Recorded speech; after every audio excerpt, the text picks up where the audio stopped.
Hi everyone, আজকে আমি তৈরি করব মজাদার পিঠা। সন্ধ্যার আইটেম, নাস্তার আইটেম, চায়ের সঙ্গে যদি একটু পিঠা হয় খেতেও খুবই ভালো লাগবে। এখানে আমি গমের আটা আর চাউলের গুঁড়া দুটাই নিয়ে নিয়েছি। গমের আটার পরিমাণ বেশি, চালের গুঁড়ার পরিমাণ কম। এটা ভালো করে মিক্স করে নিতে হবে। ভালো মিক্স হয়ে গেলে আমি এখানে খেজুরের গুড় অ্যাড করে দিচ্ছি। খেজুরের গুড়ের পরিমাণটা বেশি লাগবে, কারণ এই পিঠাটা খুব মিষ্টি হবে। মিষ্টি হলে খেতে ভালো লাগবে বেশি। যারা মিষ্টি লাভার তাদের কিন্তু ভীষণ ভালো লাগবে। আপনারা তৈরি করে খেয়ে দেখতে পারেন। এখানে অনেক কিছুই অ্যাড করা যায়। এখানে কলা অ্যাড করা যায়, কমলা লেবু, কখনো আমি আপেল পেস্ট করেও অ্যাড করি। ওগুলো দিয়ে খেতেও কিন্তু ভালো লাগে, স্মেলটা একটু অন্যরকম হয়। তবে আজকে আমি কোনো কিছুই অ্যাড করি নাই, শুধু খেজুরের গুড়।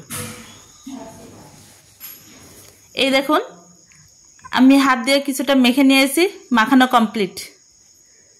এটা কিন্তু পাতলা হওয়া যাবে না, এরকম একটু শক্ত শক্ত হওয়া লাগবে। আমার মিক্স করা দেখে বুঝতে পারছেন যে আমি কিভাবে নিয়েছি। আমি এখানে সরিষার তেল ইউজ করেছি, এটা অপশনাল। আপনারা ইচ্ছা করলে সয়াবিনের তেল ইউজ করতে পারেন। যখন তেলটা মিডিয়াম হিট হয়ে যাবে তখন আমি এগুলো দিয়ে দিচ্ছি। পিঠা যে কোনোভাবে দেওয়া যায়, কেউ ছোট দেয়, কেউ বা আরো বড় করে, তবে আমার এরকমই ভালো লাগে খেতে। হিটটা অবশ্যই একটু লো হিট রাখতে হবে, নাহলে কিন্তু তাড়াতাড়ি পুড়ে যাবে। খুব সাবধানে উল্টিয়ে দিচ্ছি।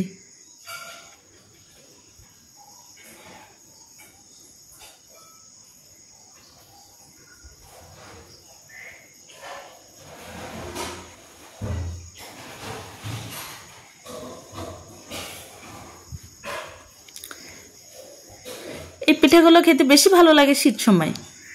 শীতকালে তো ভীষণ মজা লাগে। সকালে যদি গরম গরম পিঠা আর চা হয়, উফ, জমে যায়। কিন্তু গরম, তাতেও কিন্তু খুব খারাপ লাগবে তা কিন্তু না।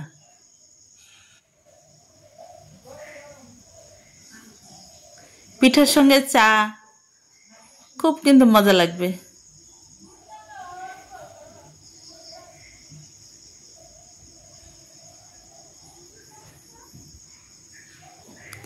এপাশ ওপাশ করে উল্টিয়ে হালকা লাল লাল করে ভেজে নিন। ভাজা কমপ্লিট, এখন আমি উঠিয়ে নিচ্ছি।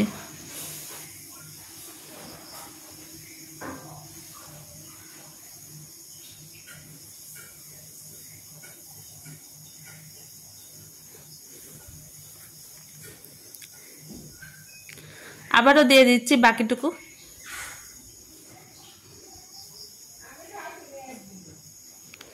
এই দেখুন, হালকা একটু ভাজা হয়েছে, আমি আবার উল্টিয়ে দিয়েছি।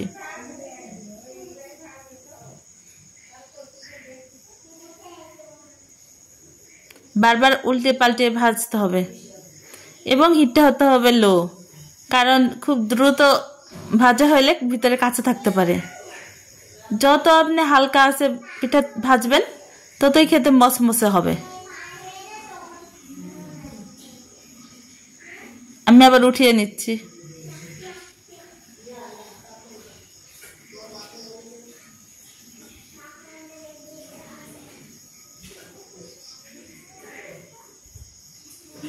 আমার পিঠা ভাজা সম্পূর্ণ কমপ্লিট। এই দেখুন কত মজার। ওকে, ভালো থাকবেন।